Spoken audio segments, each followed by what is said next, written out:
ကမ္ဘာနယ်နိမိတ်များတွင်နိုင်ငံရေးစီးပွားရေးနှင့်လူမှုရေးဆိုင်ရာပြောင်းလဲမှုများပဋိပက္ခများနှင့်ပူးပေါင်းဆောင်ရွက်မှုများသည်အဆက်မပြတ်ဖြစ်ပေါ်နေပါသည်ဤသို့သောကမ္ဘာအခြေအနေများသည်နိုင်ငံတိုင်း၏အနာဂတ်ကိုပုံဖော်ပေးနေပြီးပြည်သူများ၏နေ့စဉ်ဘဝအပေါ်တိုက်ရိုက်ဖြစ်စေတွယ်ဝ၍ဖြစ်စေတက်ရောက်မှုများရှိနေပါသည်ယနေ့ကျွန်ုပ်တို့တင်ပြမည့်အဓိကသတင်းများမှာအရှေ့ဥရောပဒေသနှင့်မြန်မာနိုင်ငံတို့မှနောက်ဆုံးရသတင်းများဖြစ်ကြပါသည်အရှေ့ဥရောပတွင်ဥရောပသမဂ္ဂ၏ချဲ့ထွင်ရေးမဟာဗျူဟာများကဒေသတွင်နိုင်ငံရေးအင်အားချိန်ခွင်ရှာကိုညီတို့ပြောင်းလဲစေမည်နည်းမြန်မာနိုင်ငံတွင်မူနယ်စပ်ဒေသရှိလိမ်လည်မှုစင်တာများအားဝင်ရောက်စီးနင်းမှုနှင့်စစ်ရေးဆိုင်ရာအပြောင်းလဲများသည်ညီသည့်အကျိုးဆက်များကိုဖြစ်ပေါ်စေမည်နည်းဤမေးခွန်းများအတွက်အဖြေများကိုယနေ့ကျွန်ုပ်တို့၏သတင်းတင်ဆက်မှုတွင်အသေးစိတ်တင်ပြပေးသွားမည်ဖြစ်ပါသည်ဥရောပပါလီမန်သည်မော်ဒိုဗာနိုင်ငံတွင်ယင်း၏ပထမဆုံးအမြဲတမ်းရုံးခွဲကိုဖွင့်လှစ်လိုက်ပြီဖြစ်ကြောင်းတရားဝင်ကြေညာခဲ့ပါသည်ဤရုံးခွဲဖွင့်လှစ်ခြင်းသည်ဥရောပသမဂ္ဂ၏အရှေ့ဥရောပဒေသအပေါ်ဩဇာလွှမ်းမိုးမှုကိုတိုးချဲ့ရန်ရည်ရွယ်သည့်မဟာဗျူဟာမြောက်ခြေလှမ်းတစ်ခုအဖြစ်ရှုမြင်နိုင်ပါသည်မော်ဒိုဗာသည်ဥရောပသမဂ္ဂသို့ဝင်ရောက်ရန်ကြိုးပမ်းနေသည့်နိုင်ငံတစ်နိုင်ငံဖြစ်ပြီးဤရုံးခွဲသည်အင်းတို့၏ကြိုးပမ်းမှုများကိုပိုမိုအားဖြည့်ပေးနိုင်မည်ဖြစ်ပါသည်မော်ဒိုဗာရုံးခွဲမှတဆင့်ဥရောပသမဂ္ဂသည်ဒေသတွင်းနိုင်ငံများနှင့်ပိုမိုနီးကပ်စွာဆက်ဆံနိုင်မည်ဟုမျှော်လင့်ရပါသည်ယင်းသည်နိုင်ငံရေးစီးပွားရေးနှင့်လူမှုရေးကဏ္ဍများတွင်ပူးပေါင်းဆောင်ရွက်မှုများကိုတိုးမြှင့်ရန်အခွင့်အလမ်းသစ်များကိုဖန်တီးပေးမည်ဖြစ်ပါသည်ဥရောပသမဂ္ဂ၏တန်ဖိုးများနှင့်စံနှုန်းများကိုဒေသတွင်ပိုမိုပြန့်ပွားစေရန်လည်းအထောက်အကူပြုမည်ဖြစ်ပါသည်ဥရောပကော်မရှင်သည်2025ခုနှစ်ချဲ့ထွင်ရေးအစီအစဉ်ကိုလည်းထုတ်ပြန်ကြေညာခဲ့ပြီးအရှေ့ဥရောပနိုင်ငံများအတွက်အရေးပါသောခြေလှမ်းတစ်ခုအဖြစ်သတ်မှတ်ခံထားရပါသည်ဤအစီအစဉ်သည်ဥရောပသမဂ္ဂသို့ဝင်ရောက်လိုသည့်နိုင်ငံများအတွက်လမ်းပြမြေပုံတစ်ခုဖြစ်ပြီးနင်တို့လိုက်နာရမည့်စံနှုန်းများနှင့်ပြုပြင်ပြောင်းလဲမှုများကိုဖော်ပြထားပါသည်ဥရောပသမဂ္ဂ၏နယ်မြေတိုးချဲ့ရေးအတွက်အရေးကြီးသောအခန်းကဏ္ဍမှပါဝင်နေပြီးဒေသတွင်တည်ငြိမ်အေးချမ်းရေးနှင့်စီးပွားရေးဖွံ့ဖြိုးတိုးတက်ရေးကိုအထောက်အကူပြုမည်ဟုမျှော်လင့်ရပါသည်ဤချဲ့ထွင်ရေးအစီအစဉ်သည်ဥရောပသမဂ္ဂ၏အနာဂတ်ကိုပုံဖော်ရာတွင်အဓိကကျသောအခန်းကဏ္ဍမှပါဝင်နေပါသည်ယင်းသည်ဥရောပသမဂ္ဂ၏ပထဝီဝင်နိုင်ငံရေးအင်အားကိုတိုးမြင့်ပေးနိုင်ပြီးကမ္ဘာ့စင်မြင့်တွင်ယင်း၏အခန်းကဏ္ဍကိုပိုမိုခိုင်မာစေမည်ဖြစ်ပါသည်သို့သောဤချဲ့ထွင်မှုများသည်ဥရောပသမဂ္ဂအတွင်းစိန်ခေါ်မှုအသစ်များကိုလည်းဖန်တီးပေးနိုင်ကြောင်းသုံးသပ်သူများကထောက်ပြကြပါသည်ဥရောပသမဂ္ဂ၏ချဲ့ထွင်ရေးမဟာဗျူဟာများသည်အရှေ့ဥရောပနိုင်ငံများ၏နိုင်ငံရေးစီးပွားရေးနှင့်လူမှုရေးအခြေအနေများကိုတိတိတသာပြောင်းလဲစေနိုင်ပါသည်ဥရောပသမဂ္ဂ၏အဖွဲ့ဝင်ဖြစ်လာခြင်းသည်ယင်းတို့အားစီးပွားရေးအခွင့်အလမ်းများဒီမိုကရေစီအုပ်ချုပ်ရေးနှင့်တရားဥပဒေစိုးမိုးရေးတို့ကိုပိုမိုခိုင်မာစေရန်အထောက်အကူပြုမည်ဖြစ်ပါသည်သို့သောယင်းတို့အနေဖြင့်ဥရောပသမဂ္ဂ၏စံနှုန်းများနှင့်ကိုက်ညီရန်ပြုပြင်ပြောင်းလဲမှုများစွာကိုပြုလုပ်ရမည်ဖြစ်ပါသည်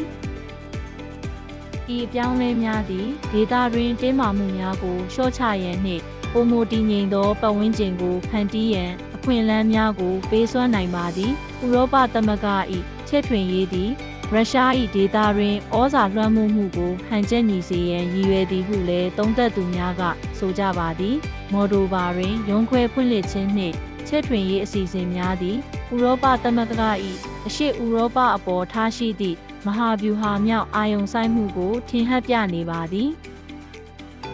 မြန်မာစစ်တပ်သည်နယ်စပ်ဒေသများရှိလိမ်လည်မှုစင်တာများကိုဝင်ရောက်စီးနင်းခဲ့ကြောင်းသတင်းများထွက်ပေါ်လာခဲ့ပါသည်ဤစင်တာများသည်အွန်လိုင်းမှတဆင့်ငွေကြေးလိမ်လည်မှုများပြုလုပ်နေသည့်နေရာများဖြစ်ပြီးအများစုမှာတရုတ်နိုင်ငံသားများအပါအဝင်နိုင်ငံသားများကိုပြစ်မှတ်ထားလေးရှိပါသည်ဤစင်တာများတွင်အလုပ်သမားများကိုအတင်းအဓမ္မခိုင်းစေပြီးလူ့အခွင့်အရေးချိုးဖောက်မှုများစွာရှိနေကြောင်းလည်းဖော်ထုတ်တွေ့ရှိခဲ့ရပါသည်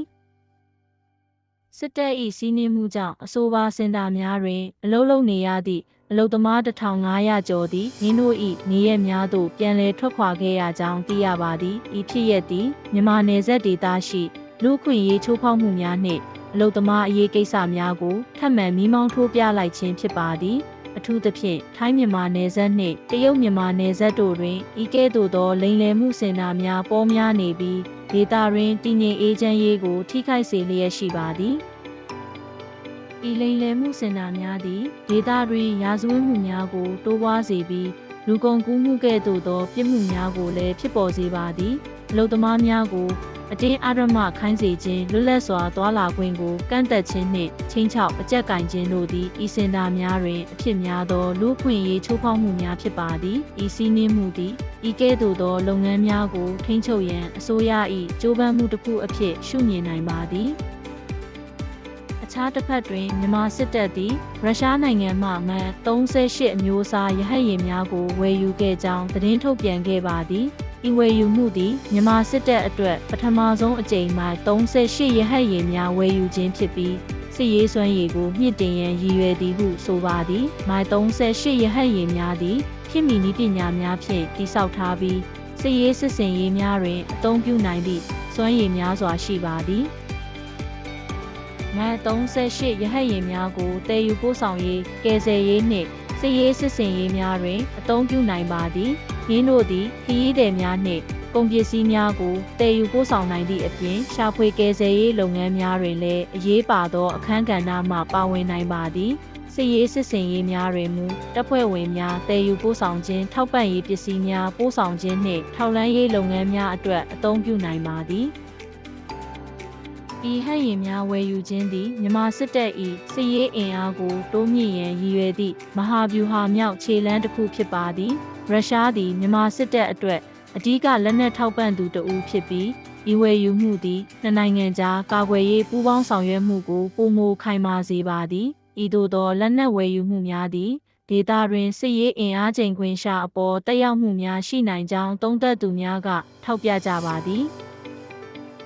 ကမ္ဘာကြီးသည်အဆက်မပြတ်ပြောင်းလဲနေပြီးနိုင်ငံရေးစီးပွားရေးနှင့်လူမှုရေးအခြေအနေများသည်နေ့စဉ်နှင့်အမျှအသစ်သောပုံစံများဖြင့်ပေါ်ပေါက်လျက်ရှိပါသည်ယနေ့ကျွန်ုပ်တို့တင်ပြခဲ့သောအရှေ့ဥရောပနှင့်မြန်မာနိုင်ငံတို့မှသတင်းများသည်ကမ္ဘာနိုင်ငံရေးနှင့်လူမှုရေးအခြေအနေများကိုထင်ဟပ်ပြနေပါသည်ဥရောပသမဂ္ဂ၏ချဲ့ထွင်ရေးမဟာဗျူဟာများနှင့်မြန်မာနိုင်ငံ၏နယ်စပ်ဒေသပြဿနာများစစ်ရေးဆိုင်ရာအပြောင်းအလဲများသည်နိုင်ငံများ၏အခွင့်အရေးစီးပွားရေးအခြေအနေများနှင့်ပြည်သူ့ဘဝအပေါ်ဓာတ်ရိုက်သက်ရောက်မှုများ